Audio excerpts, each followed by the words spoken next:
Hi everyone, we're here at Viruses 2024 conference organized by MDPI. I'm joined here with Dr. Charles Rice. Thank you so much for joining me. It's an honor to be able to interview you.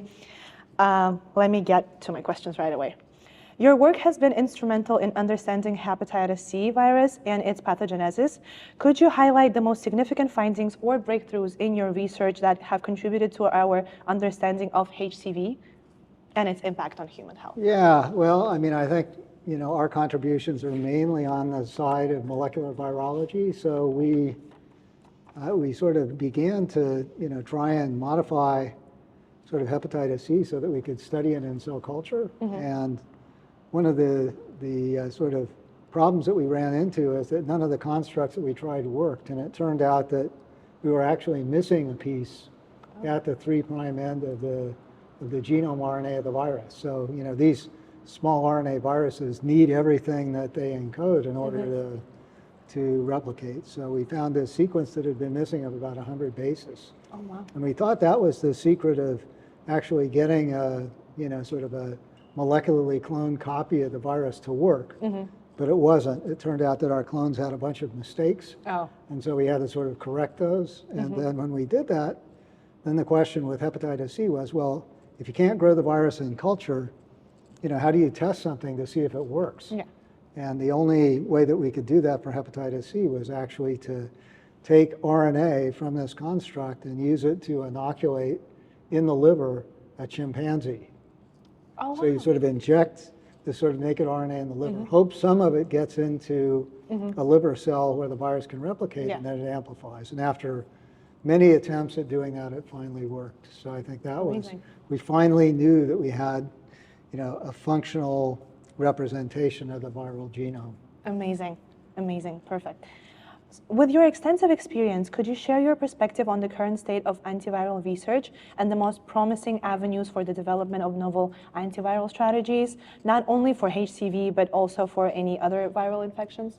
Well, I think it's never been a better time than it is now to really take the power that we have, both in terms of basic research and also in biotech and pharma to develop antiviral agents.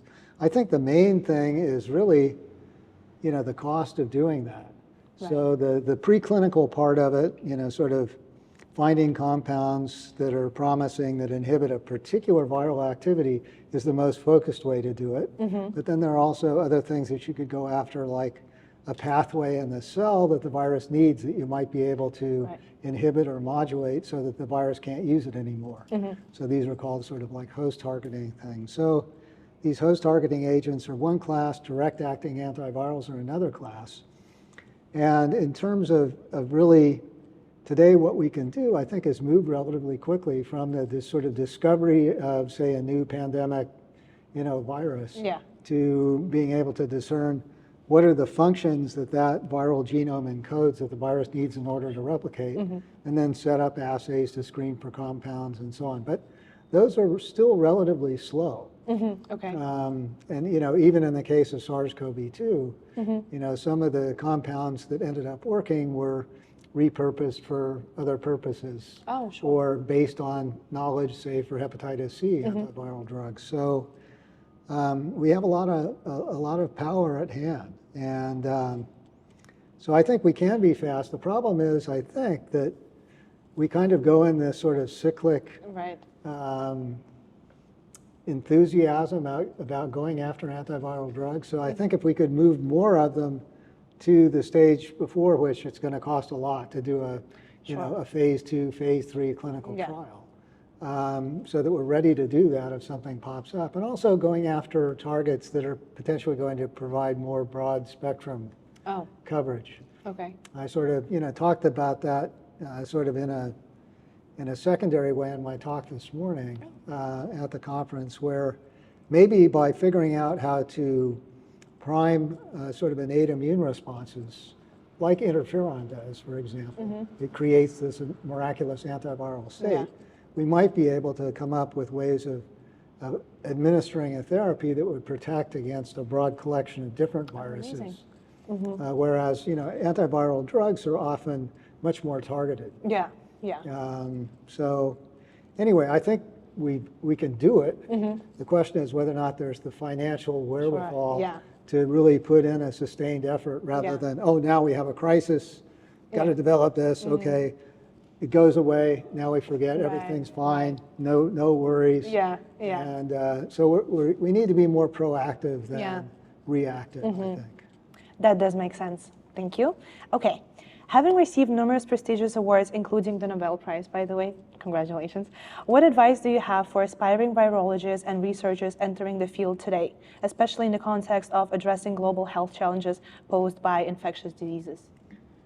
Well, I'm a basic scientist, so, sort of whatever we contributed to, sort of the new hepatitis C drugs, it was driven by, a curiosity to understand more about how the virus actually replicates, which basically elucidates targets that you can go after.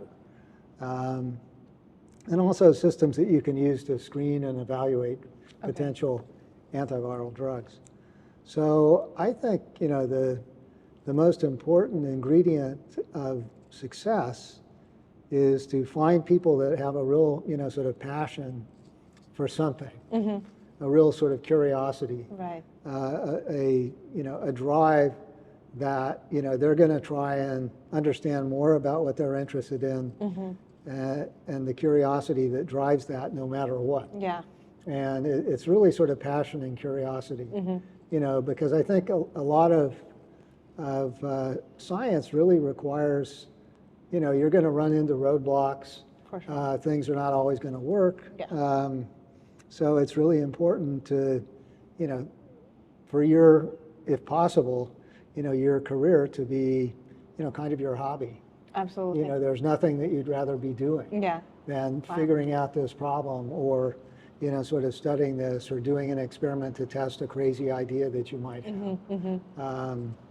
So I think that's what really sort of leads to discoveries. And I think if you look at, sort of discoveries that have come to the fore, recently, like the messenger RNA vaccines, and lipid nanoparticles, and modified RNA. There's sort of curiosity about, why aren't some of these self-RNAs recognized by the innate immune system, or CRISPR, for example, some sort of, weird gene organization in bacteria, in, something that grows in yogurt.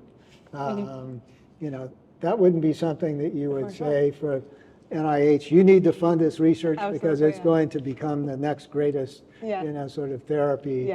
And so, that happens all the time. Surprises pop up. And, if you've got somebody that's really surprised and engaged, that's where discoveries are going to be made that make a difference. That's amazing. That's a great advice. Okay, my final question is, as an attendee to the virus conference, could you please share with us some of your impressions of this year's meeting and your thoughts on the evolution of the conference?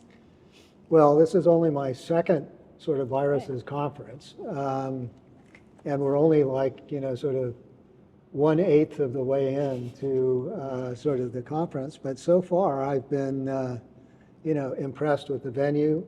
Certainly Barcelona is a spectacular place. And the weather here, even though this would be considered, awful wintertime by, sort of the people that live here, it's a hell of a lot better than it is in Manhattan, New York right now. Sort of besides the perks, the conference is really well organized. This sort of lunch that we just had, I am kind of food oriented. I mean, it was like nonstop, all this stuff, and then capped off by these beautiful trays of sweets and so on. Oh, so amazing. But, the auditorium is beautiful.